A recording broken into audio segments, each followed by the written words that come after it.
Hi everyone, welcome back to my latest video. आज का video जो है वो बहुत ही यूनिक है। और यूनिक इसलिए है क्योंकि इसमें मेरी जो इन्वेस्टमेंट फिलॉसफी है, जिसको मैं अपने बहुत सारे वीडियोस में बार बार रिपीट करता हूँ, विच इज वैल्यू इन्वेस्टिंग, वो मैंने कैसे डेवलप करी और किस बेसिस पे मैंने अपनी इन्वेस्टमेंट फिलॉसफी को थोड़ा सा रिफाइन किया over the last few years, ये मैं आपको बताऊंगा। अब वैल्यू इन्वेस्टिंग मैं हमेशा रिपीट करता हूँ, it is about investing in in stocks which are undervalued by the market. मतलब जिनका फ्यूचर पोटेंशियल बहुत अच्छा है, लेकिन अभी द स्टॉक्स में भी बीटन डाउन। तो ऐसा कोई बहुत बड़ी सीक्रेट नहीं है और मैंने कोई ऐसी बहुत इंटेलिजेंट चीज नहीं करी है जिसके बेसिस पे मैं आपको कुछ डिटेल में बताऊंगा। बट बेसिकली दो बुक्स हैं जिनको पढ़ के मैं इस फिलोसफी को अच्छे से समझ पाया। और ये दो बुक्स हैं, the intelligent investor by Benjamin Graham और one upon Wall Street by Peter Lynch. मैं अपने हर फॉलोअर को रेकमेंड करूंगा कि ये दो बुक्स जरूर पढ़ें। These are really really game changing books अगर आप स्टॉक मार्केट इन्वेस्टमेंट में इंटरेस्टेड हैं। और सबसे इंटरेस्टिंग बात इन किताबों की ये है कि इंटेलिजेंट इन्वेस्टर जो बुक है, ये 1949 में इसका पहला पब्लिकेशन आया था और 1949 से अभी तक this is as relevant as it was 70-80 years back. और साथ ही साथ मैं आपको ये भी बता दूं कि बेंजामिन ग्राहम जो है, उनने अपना इन्वेस्टमेंट फॉर्च्यून जो बनाया था, उनने बनाया था अर्ली 1900s में। और 1949 में उनने उनने अपने एक्सपीरियंस के बेसिस पे ये किताब लिखी थी।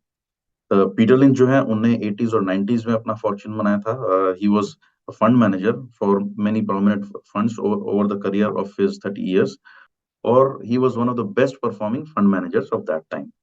तो आप मान के चलिए कि अगर इन दो लोगों की किताबें आप पढ़ रहे हैं तो you will learn significant things जो कि आज आप मार्केट में अप्लाई कर सकते हैं। साथ ही साथ ये भी देखिए कि जो प्रिंसिपल्स आज से लगभग एक सेंचुरी पहले वैलिड थे वो आज भी वैलिड। मतलब at a fundamental level value investing has not changed. अगर इंडिया में किसी इन्वेस्टर की बात करें जो कि इनके इन्वेस्टमेंट प्रिंसिपल्स के बहुत क्लोज आता है, तो वो राकेश झुनझुनवाला हैं। बट अनफॉर्चुनेटली उनने कोई किताब लिखी नहीं, तो इसीलिए मैं उनकी किताब ना तो पढ़ पाया हूँ और ना ही आपके साथ शेयर कर पाऊंगा। But still I would again से, अगर आप स्टॉक मार्केट इन्वेस्टमेंट के टॉपिक में इंटरेस्टेड हैं, ये दो बुक जरूर पढ़िए। I cannot overstate the importance of these books. अब मैं इन दोनों बुक्स में जो प्रिंसिपल्स हैं बाय एंड लार्ज सिमिलर हैं। और उन प्रिंसिपल्स में से मैं पांच जो मेरे हिसाब से सबसे इंपॉर्टेंट प्रिंसिपल हैं, वो आपके साथ शेयर करूंगा। पहला प्रिंसिपल है invest in what you no. तो कहने का मतलब ये है कि बहुत बार ऐसा होता है कि हम जो मार्केट में हवा चल रही है उसके बेसिस पे इन्वेस्टमेंट करने लगते हैं। लेकिन सारे जो बड़े इन्वेस्टर हैं, बेंजामिन ग्राहम और पीटर लिंच दोनों से लेके वॉरेन बफेट को भी अगर देखें, तो इन सब ने उन्हीं चीजों में इन्वेस्ट किया है जिनका बिजनेस इनको अच्छे से समझ में आता है। वॉरेन बफेट ने टेस्ला, माइक्रोसॉफ्ट और एप्पल जैसे स्टॉक्स नहीं खरीदे थे because he did not understand the technology back then. Peter Lynch ने भी अमेजोन के स्टॉक्स नहीं खरीदे थे जब कंपनी लिस्ट हो रही थी because he did not understand. दोनों ने बहुत मिस आउट किया, but at the same time it does not matter, क्योंकि जैसा आप देख सकते हैं पीटर लिंच और वॉरेन बफेट दोनों बहुत अच्छे इन्वेस्टर हैं आज के टाइम में। सो इसीलिए अगर आप एक दो अपॉर्चुनिटी मिस भी कर जाते हैं, but if you stick to your consistent policy of investing only in what you know, in the long run you will end up making money. और दूसरी बात, आप बाद में भी ये स्टॉक्स खरीद सकते हैं, जैसे जैसा कि वॉरेन बफेट ने किया। जब उन्हें टेक्नोलॉजी समझ में आने लग गई तो उन्होंने एप्पल में इन्वेस्ट किया और आज एप्पल उनके पोर्टफोलियो का बहुत बड़ा हिस्सा है। So always invest in what you no, do not invest in something that you do not understand. मैं भी यही प्रिंसिपल फॉलो करता हूँ लार्जली। मैं कभी भी ऐसी कंपनीज को ना तो रेकमेंड करता हूँ, ना खुद उनके स्टॉक्स खरीदता हूँ जिनका बिजनेस मॉडल मुझे समझ नहीं आता। दूसरा प्रिंसिपल है, मार्केट्स जो हैं they are irrational, which means कि बहुत बार आपको ऐसे स्टॉक्स इतने सस्ते में मिल जाएंगे जो आपको खुद को देख के हैरानी होगी कि इतना सस्ता स्टॉक ये कैसे हो सकता है। लेकिन दूसरी तरफ कभी कभी स्टॉक्स जो होते हैं वो इतने ज्यादा ओवर वैल्यूड होते हैं और उसके बावजूद लोग उनके ऊपर कूदते रहते हैं, that it does not make sense to invest in those stocks. अभी रिसेंटली इंडिया में जो लिस्टिंग्स हुई हैं वो सब इसी का एक एग्जांपल है। मैं आपको एग्जांपल के तौर पे बताता हूँ। पेटीएम जो है, जब पेटीएम लिस्ट हुआ था, उसका मार्केट कैप मतलब ओवरऑल उस कंपनी की जो वैल्यूएशन हुई थी वो 1 लाख करोड़ के आसपास हुई थी, based on the stock price listing. निका जो है वो 80,000 करोड़ के आसपास उसकी लिस्टिंग हुई थी। अब आप ये मान के चलिए, अगर आप दूसरी तरफ कंपेयर करें टाटा पावर को, तो उस टाइम पे टाटा पावर की मार्केट वैल्यूएशन जो थी वो 80,000 करोड़ के आसपास की ही थी। मतलब एक तरफ तो टाटा पावर है with all it's power plants और दुनिया भर के उसके जो एम्प्लॉयज हैं इतने सारे, और पूरे इंडिया में टाटा पावर के बहुत सारे अलग अलग टाइप के पावर प्लांट्स हैं, सोलर, हाइडल और कोल बेस्ड प्लांट्स तक।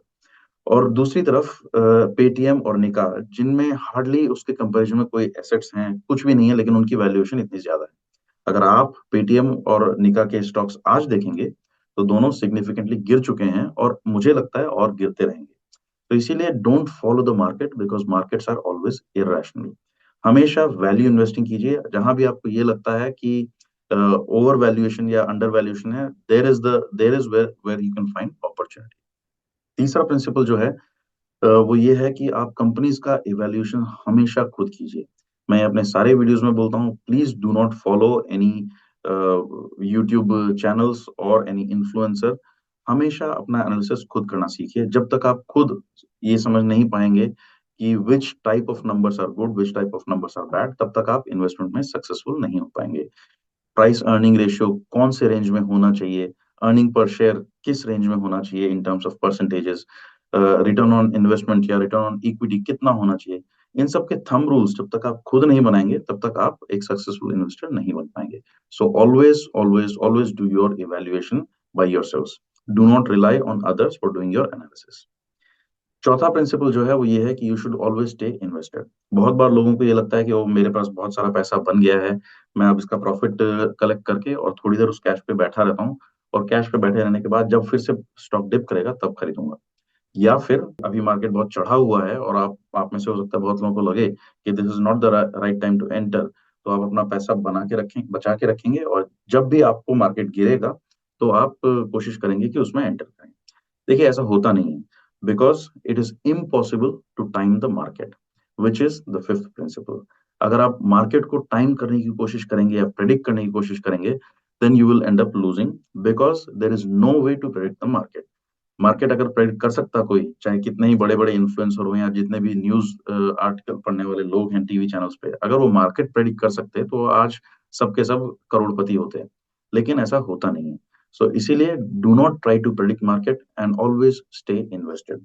बेसिकली आप अपना इन्वेस्टमेंट अगर वैल्यू कंपनीज में कर रहे हैं या वैल्यू स्टॉक्स में कर रहे हैं, over the long term, and by long term I mean 5 से 6 साल, you will always end up making money. So please follow these 5 principles and please go back and read these books। अगर आप stocks में invest करना चाहते हैं तो trading के लिए ये बुक्स नहीं है। These books are only for value investing. So अगर आप वैल्यू इन्वेस्टिंग प्रिंसिपल्स में इंटरेस्टेड हैं, जरूर जरूर पढ़िए। अगर वीडियो अच्छा लगा तो please like share and subscribe. अगर अच्छा नहीं लगा तो प्लीज बताइए क्यों। एंड प्लीज कमेंट में मुझे बताइए अगर आप किसी कंपनी को चाहते हैं कि मैं कवर करूं। Thank you and have a nice day.